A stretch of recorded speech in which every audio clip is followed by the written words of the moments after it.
de ces jeunes communistes, de ces jeunes qui se voulaient communistes.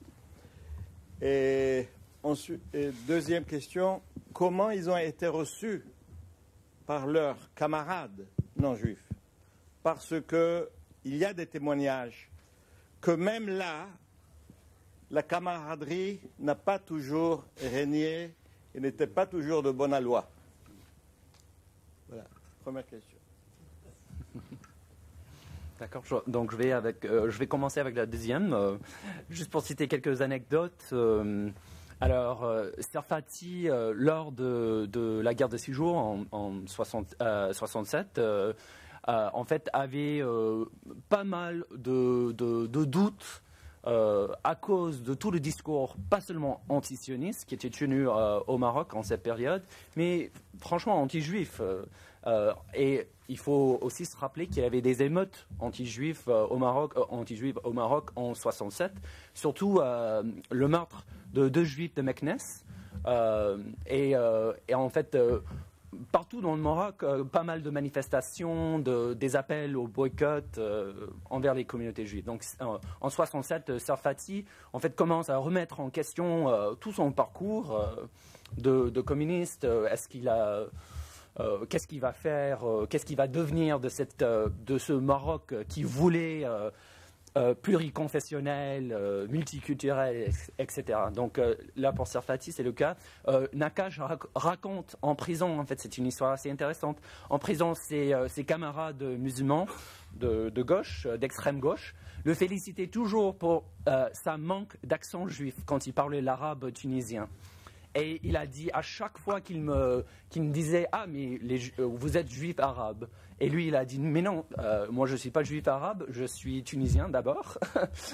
Et après, on ne peut jamais réduire la culture juive à la culture musulmane de Tunisie, ce n'est pas la même chose. Ce sont deux cultures qui ont coexisté, qui coexistent encore, mais ce n'est pas la même chose. Et il disait à chaque fois qu'on me rappelait la manque d'accent juif, alors je recommençais à utiliser des mots avec des consonances hébraïques justement pour marquer ma différence à mes camarades, parce qu'il n'aimait pas quand on lui dit ça. Et finalement, pour Timzit, quand il était en prison, c'est la prison de Barberousse, en Algérie. En fait, il y a un dispute avec plusieurs camarades dans son gourbier, dans la prison, là, tous les militants du FLN. Il y a un des camarades qui dit mais arrêtez, vous combattez comme les juifs, hein, vous vous battez comme les juifs.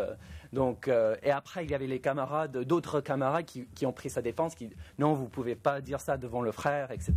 Mais tous les trois, je pense, ils ont jamais perdu conscience du fait qu'ils étaient une minorité dans une minorité, c'est-à-dire ils ont mené des parcours exceptionnels. Mais si on commence avec leurs histoires de vie, leurs enfances, on voit qu'ils sont tout à fait typiques des communautés juives de l'Afrique du Nord. Ils ont fait l'Alliance, ils ont été dans ils ont étudié le Talmud, au Kheder, au Kroutab. Donc ils ont eu vraiment le même parcours que la vaste majorité des juifs maghrébins. La différence, c'est que la Deuxième Guerre mondiale a provoqué cette conjoncture où justement ils pouvaient s'ouvrir à d'autres horizons, d'autres idées. Voilà. C'est comme ça que je le vois. Alors, monsieur, au fond. I also have a question for Robert. Oui, j'ai aussi une question à l'attention de Robert. C'était un très bon texte. Et je me demandais si vous pouviez peut-être parler un peu plus de la complexité de la libération. Je pense que c'est vraiment un sujet important. Ceux d'entre nous qui menons des entretiens oraux, et jusqu'à récemment, nous avons vu que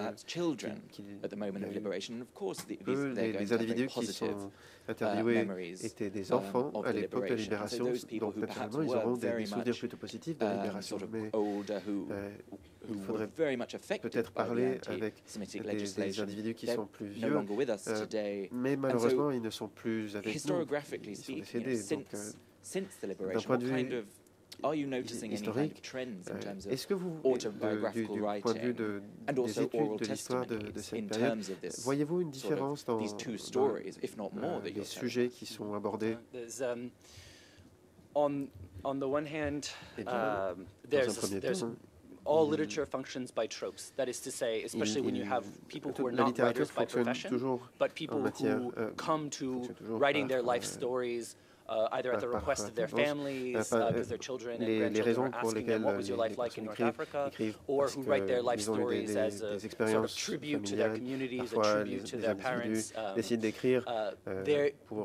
writers in particular function and depend on tropes, on things which are repeated over and over again to the point to which they become truth, right? At least literary truth.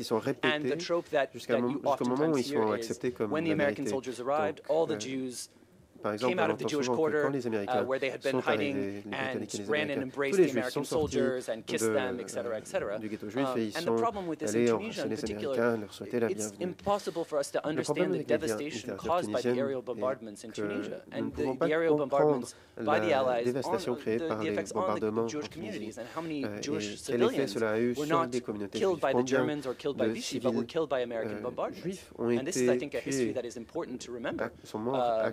We have these sort of very vivid images of Dresden or the bombings in Germany, but Tunisia itself was a war zone and was devastated. You have to only look at the city of Bizerte, which was practically rasée. So I think that's important, that the history of these bombardments, of even hostility, some feelings of hostility towards the American army, which emerge. Of course, there's the joy at seeing the Nazis kicked out of Tunisia, but that doesn't change the fact that for Nakash's family, they lose their father. What are they supposed to do? They have this cafe with alcohol that's that is their only means of sustenance. The mother has never worked outside the home. I mean, so I think that's a nice moment where we can start to take a step back from this.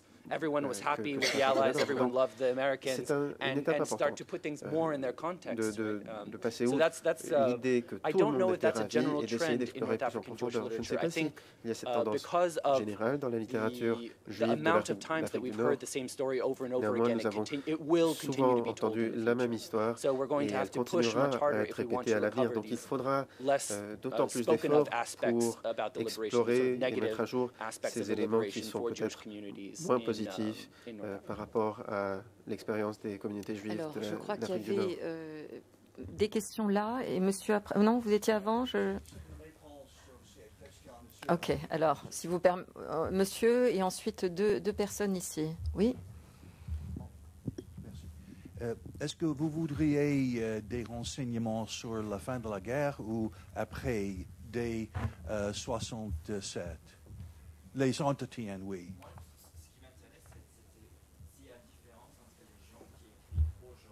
Oui, oui. À l'époque, aux années 50, est-ce qu'il y a une différence entre la libération? Oui, c'est sûr. Hein, ouais. Mais c'est-à-dire, bon, en français, d'abord, il n'y a pas autant de témoignages de juste après la guerre. Hein. Il faut attendre les années, déjà les années 60, 70, et même après, pour avoir le grand flot de témoignages judéo-maghrébins. D'abord, il faut du temps pour comprendre cette expérience, pour réfléchir à cette expérience, à tout ce qu'ils ont vécu. Après, pour l'installation en France et aussi l'accès aux maisons d'édition, mais il y a toutes des questions de production littéraire aussi qui sont importantes. On peut penser par exemple à la vie de Edmond Aman El-Malek, qui a commencé à écrire, mais très très tard dans sa vie, après avoir vécu tout son parcours de militant de 64 ans, c'est-à-dire il a fallu beaucoup de temps, hein. Donc on ne peut pas, moi je dirais, oui, il y a le contexte des années 80 qui importe, mais... Il a décrit le problème sur le champ même, dans la statue de Self. Il a parlé de lui, là, en long et en large. Rejeté par l'armée française quand il essaie de s'engager pour l'armée française. Il est rejeté à cause du fait que les gaullistes ne veulent pas avoir trop de juifs dans l'armée, dans les forces libres les forces françaises libres. Voilà. Alors, je me permets juste d'abuser de ma position de présidente pour me glisser dans la discussion, mais je crois que vous avez raison effectivement d'attirer l'attention sur le fait qu'on ne considère pas de la même manière, mais vous l'avez bien dit, des documents qui ont été écrits a posteriori sous la forme en plus d'autobiographie qui tentent toujours quand même à donner une forme de cohérence à des itinéraires personnels, évidemment, par rapport à d'autres témoignages qui auraient été écrits au moment même, donc à chaud. Mais alors une question que je voulais justement vous poser, puisque ils ont passé pas mal de temps les uns et les autres en prison, est-ce qu'il y a des écrits de prison? Oui, justement. Oui. Mais disponibles? Ah oui, tout à fait. Sarfati, des écrits de prison. Nakache, comme je disais, Cristal. Alors c'est un mémoire un peu bizarre. Le titre Cristal, en fait, ça vient du nom de la marque des cigarettes qui était disponible en Tunisie, et il a commencé à écrire ce roman sur le dos de ces papiers de paquets de cigarettes de cristal. C'est pour ça que ça s'appelle Cristal. Donc il a écrit la première partie en prison, puis après, quand il est sorti de prison, il a retravaillé, mais il a gardé intact en fait. Et les documents ont été conservés, enfin sont dans des archives. Oui. D'accord. Bon, donc ça. Et pour Timsit aussi, il y a son récit de prison. Les gens, en fait, le journal qu'il a fait quand il était en prison. Et ça aussi, ça a été publié. Ouais. D'accord. Merci. Alors, monsieur? Oui, je remercie Filippo Petrucci qui, en parlant de la situation juridique des Juifs sous Vichy, me facilite la tâche pour demain en faisant la moitié de mon exposé que j'avais prévu de faire. Et je voudrais lui poser une question.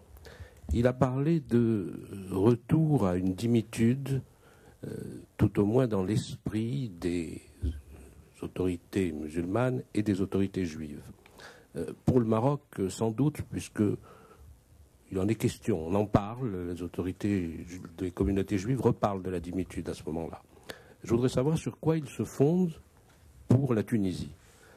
D'abord, les protestations bellicales contre le statut, elles commencent en mars 1942, alors que le statut est de novembre 1940. Parce que le B qui règne en 1940, c'est Ahmed B, qui ne lève pas le petit doigt. Et bien au contraire, son ministre, Edi Lahwa, lorsque Xavier Vallat vient à Tunis en 1941, soutient la politique raciste de Vichy et fait part à Xavier Vallat de la volonté du B. Ahmed de concourir à l'établissement de nouvelles lois raciales.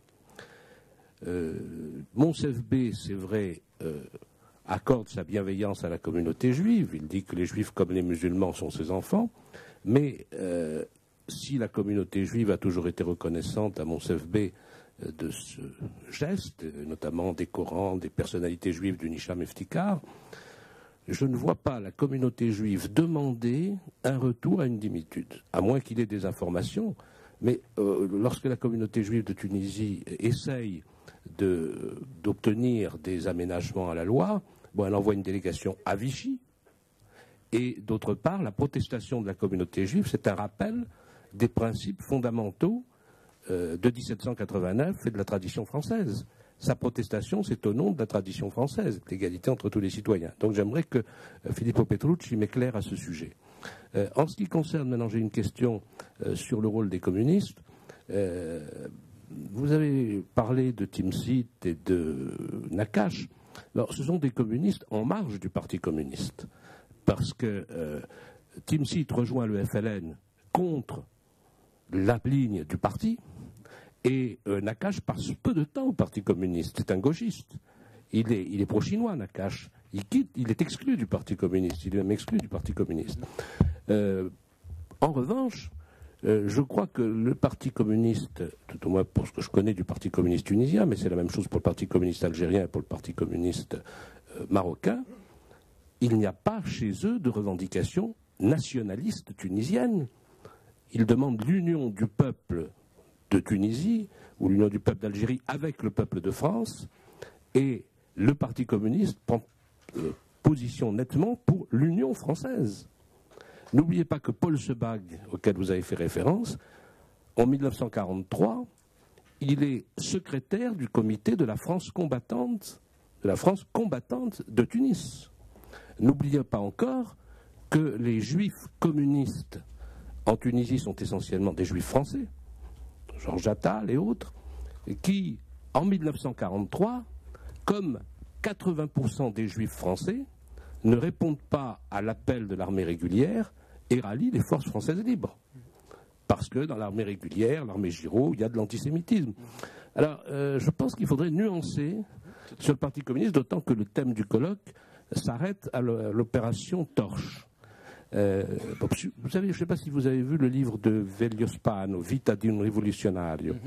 Il est très intéressant parce qu'il parle des communistes juifs en Tunisie, puisqu'il était l'agent du PCI, du Parti communiste italien en Tunisie, et que la première chose qui se passe en 1943, lorsque Croizat vient d'Alger pour prendre le commandement du Parti communiste tunisien, il fait rembarquer Velio Spano pour la Sicile, clandestin, dans le Parti communiste italien, n'a rien à voir ici.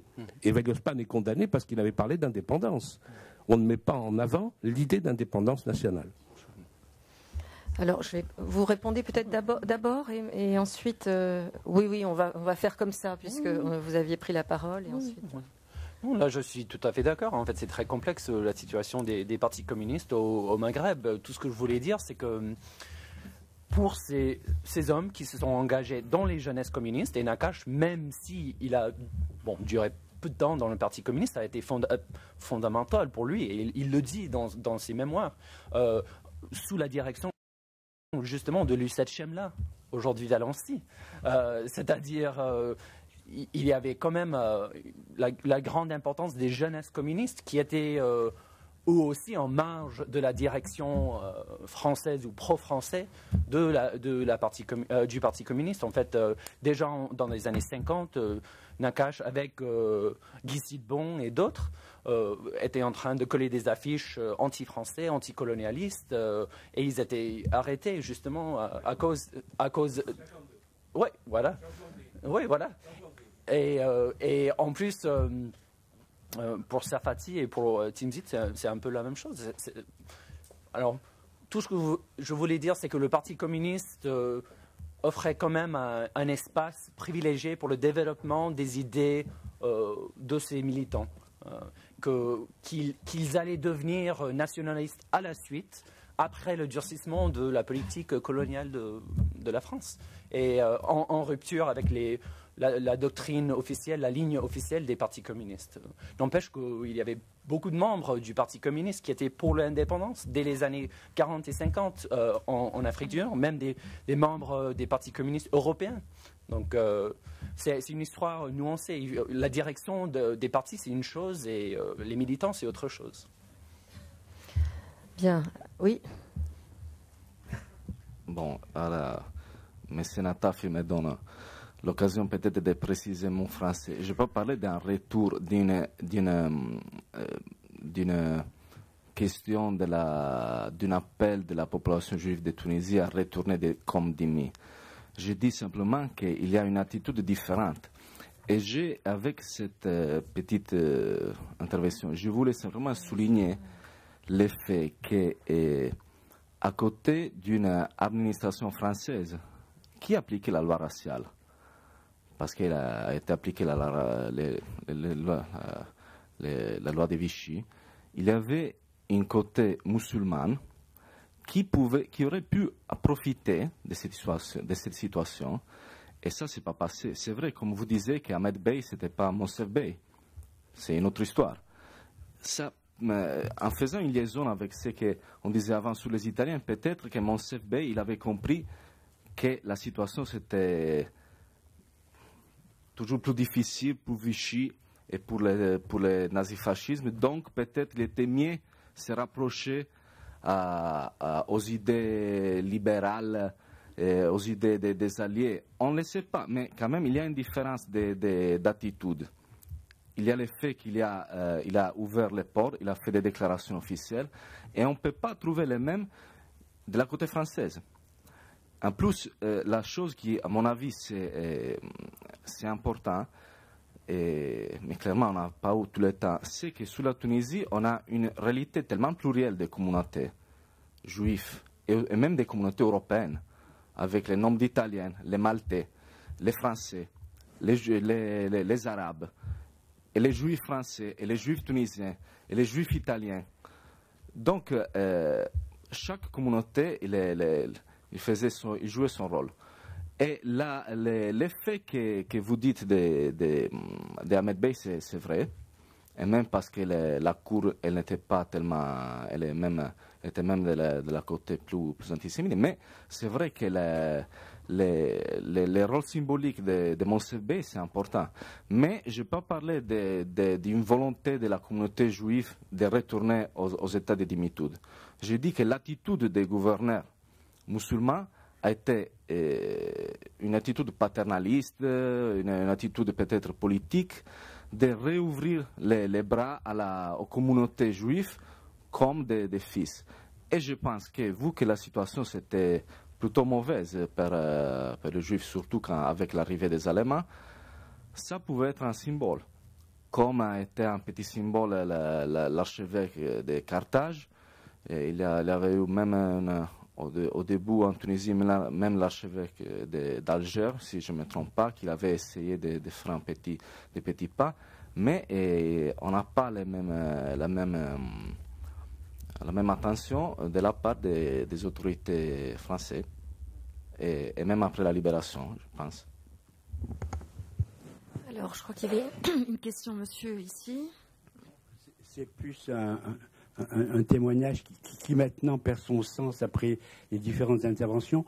Je voudrais juste dire que j'appartiens à une famille qui participait au PCA, au Parti communiste algérien, et pour montrer à quel point ils étaient finalement assez mal acceptés, très mal acceptés, comme il a été dit tout à l'heure, aucun d'entre eux, après l'indépendance, n'a pu rester en Algérie, en tout cas, n'a pu faire sa vie en Algérie.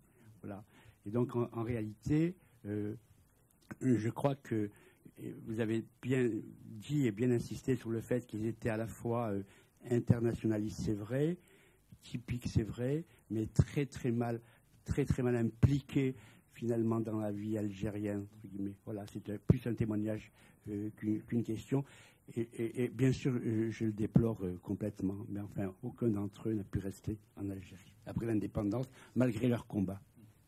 Alors, avant de prendre une autre question, juste, je crois que vous vouliez apporter une précision. Oui, non, c'est juste un peu pour nuancer, vite, parce que je crois que dans l'histoire, tout doit être nuancé, et je vous apprends rien. Et peut-être ce cas-là concerne l'Algérie, que vous venez d'évoquer, mais par exemple, pour le cas marocain, ce sont surtout les communistes, les juifs communistes ayant appartenu au Parti communiste qui sont restés. Et ils sont restés et avec une grande présence. Vous avez évoqué l'opposition de Serfati, et emprisonné soit à Saint-Denis, exilé, qui est retourné au Maroc pour mourir au Maroc. Donc, et d'autres grands noms, Serfati, mon professeur Germain Ayash, Simon Lévy, dont nous célébrons le 2 décembre une commémoration à l'université Al-Akhawen dans un mois, Sion Assidon, encore grand militant des droits de l'homme aujourd'hui même à Casablanca, Edmond Amran al-Malh, Edmond Amran al-Malh, et bien d'autres. Donc, comme nous comparons les trois pays, je crois que chaque cas, et ça en fait, je l'ai pensé hier déjà à l'intervention de M. Georges Soussan, chaque cas mérite. On ne peut jamais généraliser. Un juif du Maroc n'a pas grand-chose à voir avec un juif du Yémen ou d'Irak. Un musulman du Maroc n'a rien à voir, ou pas grand-chose à voir avec un Saoudien. Je veux dire qu'il faudrait chaque fois nuancer le propos, et même dans une même entité. C'est juste un complément, c'est pas du tout je critique. Et même dans une même entité régionale, je crois que l'union s'impose. Merci. Non, monsieur, non, c'est juste un complément, c'est pour l'auditoire. C'est pas du tout, je critique pas du tout votre propos. Monsieur. Oui, une petite question à Jama. Est-ce que, Est-ce que tu peux élaborer un peu le sujet des relations entre les Américains et les communistes, le Parti communiste, le mouvement communiste au Maroc, tout de suite après l'embarquement des Américains? Parce que je crois qu'il y avait un double jeu, ça veut dire avec les nationalistes, un jeu, et avec le mouvement anticommuniste qu'ils menaient tout de suite, pendant et tout de suite après la guerre, c'était quelque chose d'autre. Ouais. Même si le lutte des communistes et des nationalistes est la même lutte. Ouais. Mais Haïm, tu as tout à fait raison. Les Américains, dès leur débarquement, ont pensé que les intérêts américains étaient plutôt de tendre la perche aux ce qu'ils appelaient les modérés nationalistes, à savoir les futurs istiqlaliens, et donc toute leur politique de charme était adressée contre les communistes. Et les communistes le leur rendaient bien. D'ailleurs, dans leur propagande, c'est l'impérialisme américain, et dans l'autre, c'est, disons, déjà les prémices de ce qui va se produire à partir de 1947, l'éclatement, à savoir les deux blocs. Ici, c'était encore la Grande Alliance, où les choses étaient encore vraiment discrètes. La Grande Alliance Amérique, Grande-Bretagne et Union soviétique, mais nous savons qu'à partir de 1947, il y a déjà, ça y est, les jeux, comment dirais-je, sont plus clairs. Mais les divergences ont commencé aussi, et on le sait par les témoignages de Hopkins, que dès Yalta, on savait déjà que chacun essayait de tirer le tapis vers soi. Ou la couverture vers soi. Mais donc les communistes étaient hostiles à la présence américaine et tout simplement défendaient déjà la troisième, le stalinisme. Le stalinisme était très très très présent dans la littérature communiste. Et j'aimerais ajouter, puisque je parle du Parti communiste, qu'il faudrait peut-être déjà sentir qu'il y a une transformation interne pendant ce temps dans le Parti communiste, à savoir qu'il y a de plus en plus une marocanisation de la base. Et quand je dis marocanisation par les juifs marocains et par les musulmans marocains. Et dès le décès de Léon Sultan, je crois en 1945, si la date ne me trahit pas, et on assiste à cet impact de la base sur le sommet, à savoir que c'est un Marocain, même d'origine algérienne, et algérienne, c'est Ali Ata, un musulman culturel, qui succède à Léon Sultan. Et là, je crois, il y a un virement qui va se passer, à savoir que ce parti communiste qui était français très très lié au PCF devient légèrement, discrètement, change de cap, et ce changement de cap amène à épouser les thèses nationalistes indépendance, et ceci a été souligné par le fait qu'au mois d'août 1946, le PCF, athée, comme vous voulez, le PCM, athée, gauche, etc., est reçu en grande pompe par le roi Amir al-Mouminin, l'émir des croyants. Donc le roi ou le sultan pour être plus précis. Donc là aussi, je crois que ça mérite d'être souligné. Bien, merci. Alors, on va peut-être prendre 3 questions encore. Je vois qu'il y a encore beaucoup de mains qui se lèvent. Alors, il y avait Irène Sayas.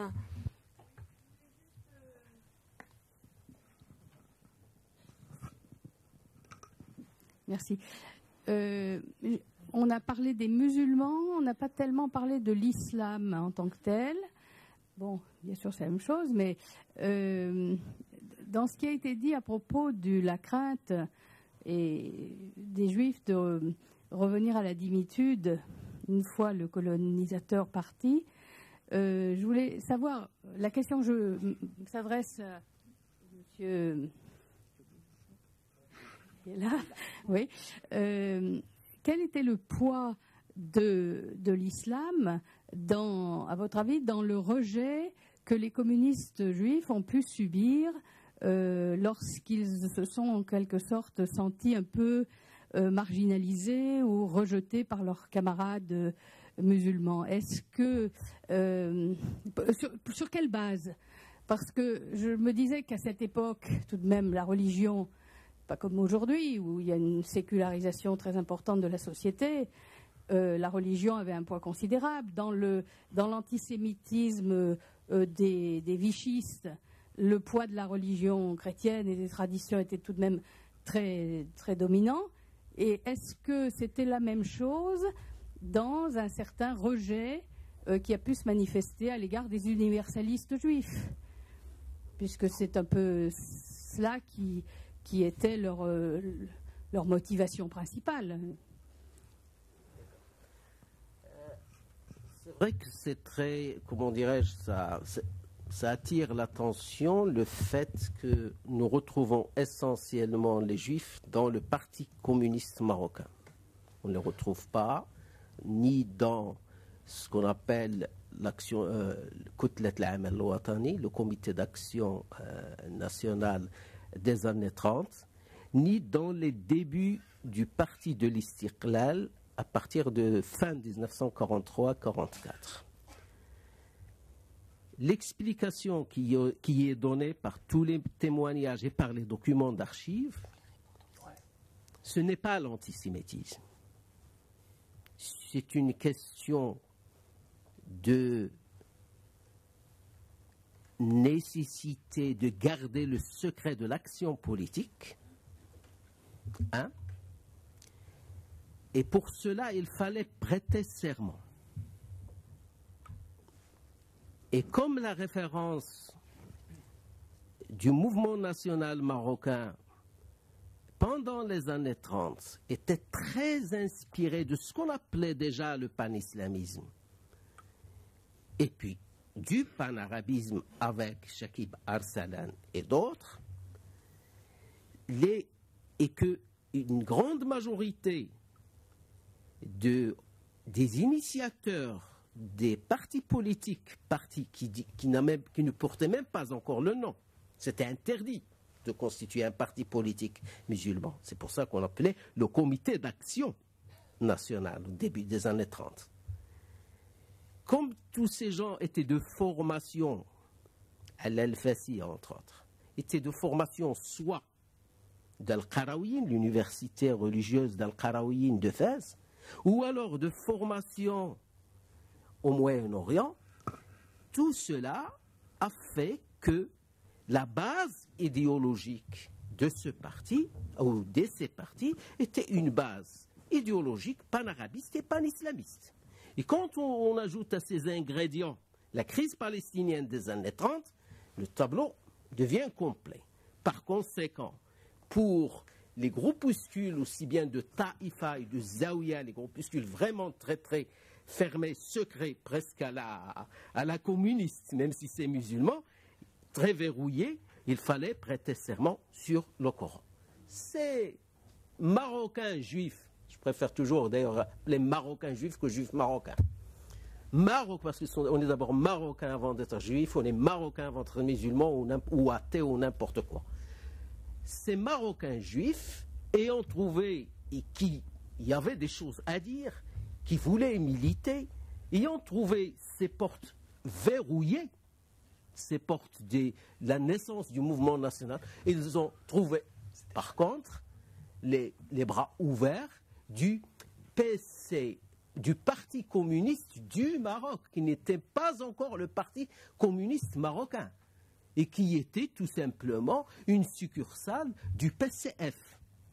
Et là, ils ont d'abord, s'il y a divergence, ils ont d'abord souffert même de leurs camarades communistes français adhérents au PCF. Pourquoi? Parce qu'il y a aussi tout l'impact du jeu politique de l'Hexagone qui était transféré en colonie ou au protectorat.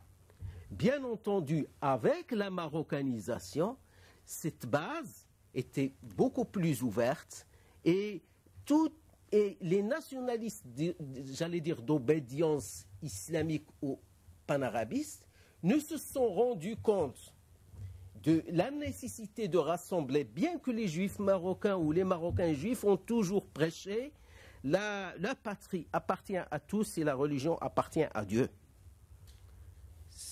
L'Istiqlal et le PDI, le Parti démocratique de l'indépendance, ne se sont rendus compte de la nécessité absolue de garder ces militants juifs qui voulaient militer pour leur patrie, que lorsque la crise franco-marocaine s'était exacerbée après l'exil du sultan en 1953. C'est pour cela que nous avons vécu vers 1955, mais vraiment au crépuscule du régime du protectorat, la naissance de groupes comme Al-Wifaq, affiliés, ils ne sont même pas dedans, mais ce sont des groupes en parallèle comme une sorte d'appendice aux grands partis politiques, soit l'Istiqlal, soit le PDI. Pour l'Istiqlal, c'était Al-Wifaq, où on militait des juifs qui essayaient de mettre de côté tout ce qui avait un caractère religieux et de trouver un terrain d'entente avec le parti de l'Istiqlal. Et pour le PDI, il y avait un autre front, je ne sais plus, le Front National ou le Comité National, qui militaient dans le même sens. Et c'était les deux grands partis nationalistes, Istiqlal et PDI, au moment où c'est même où une certaine aspiration hégémonique de l'Istiqlal tendait à écarter complètement le Parti communiste de la scène politique avec le début des indépendances. Le parti communiste marocain, qui n'était au début que le Parti communiste du Maroc. Bien, merci. Alors, je ne sais pas si nous avons, je me tourne vers les organisateurs. Donc, est-ce qu'il faut qu'on arrête, nous arrêtons? Donc, de toute façon, il y a encore aujourd'hui et demain pour avoir de très riches discussions. Donc, merci encore aux intervenants et nous faisons une pause. Merci, Madame la Présidente.